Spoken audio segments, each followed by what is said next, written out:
जय श्री श्याम प्यारे बच्चों। तो बेटा अभी जब मैं पढ़ा रहा था तो मुझे थोड़ा सा लगा कि जो नए स्टूडेंट हैं, जैसे आप लोग 11th में नए स्टूडेंट हैं, आप लोग अभी अकाउंटेंसी पढ़ना स्टार्ट कर रहे हो, तो मेरे स्टूडेंट से बात हुई तो मुझे ऐसा फील हुआ कि he is very much confused about purchase and stock. तो शायद ये प्रॉब्लम आपको भी आती होगी बेटा, आपको नहीं समझ में आता होगा कि परचेज और स्टॉक क्या है। हम लोग बेसिकली मान क्या लेते हैं कि भाई परचेज ही स्टॉक है, ठीक है, बट अकाउंटेंसी में ऐसा नहीं है बेटा। परचेज का मतलब होता है purchase of goods in which a firm is dealings either cash और क्रेडिट।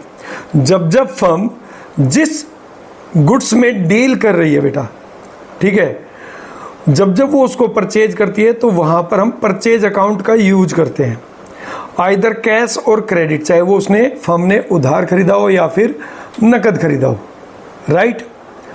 स्टॉक का मतलब क्या होता है? स्टॉक का मतलब होता है बेटा goods remain unsold at a given point of time. मान लीजिए आज आपने 1 लाख रुपए का माल परचेज किया, उनमें से आपने 80,000 रुपए का माल सेल कर दिया, तो जो 20,000 का गुड्स है बेटा, that is your stock. Stock means goods remain unsold at a given point of time, ठीक है।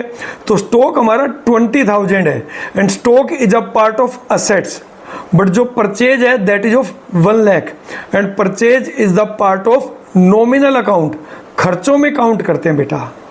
और गुड्स का मतलब होता है द प्रोडक्ट और item in which a firm is dealing. अगर मैं पेन में डील करता हूं तो मेरे लिए जब जब मैं पेन परचेज करूंगा तो मैं परचेज अकाउंट वर्ड यूज करूंगा, तो पेन मेरे लिए गुड्स है। कोई फर्म शर्ट में डील करती है तो जब जब वो शर्ट परचेज करेगी फॉर रीसेल पर्पज तो गुड्स का मतलब शर्ट है, ठीक है। और जो हम परचेज करते हैं गुड्स बेटा वो 2 पर्पज के लिए करते हैं, आइदर फॉर रीसेल पर्पज और for manufacturing of another goods, ठीक है। जैसे शर्ट आप परचेज करते हो सेल करने के लिए, रीसेल करने के लिए, तो वहां पे भी आप बोलोगे गुड्स परचेज और परचेज अकाउंट यूज होगा। और अगर आप कपड़ा परचेज करते हो फॉर मैन्युफैक्चरिंग द शर्ट, तो यहाँ पे जो कपड़ा परचेज किया है उसके लिए भी आप परचेज अकाउंट ही वर्ड यूज करोगे। क्लियर? आई होप आपको ये स्टॉक और परचेज में जो डिफरेंस है वो क्लियर हुआ होगा। तो अब मिलेंगे अपने नेक्स्ट शॉट में, तब तक के लिए बेटा जय श्री श्याम।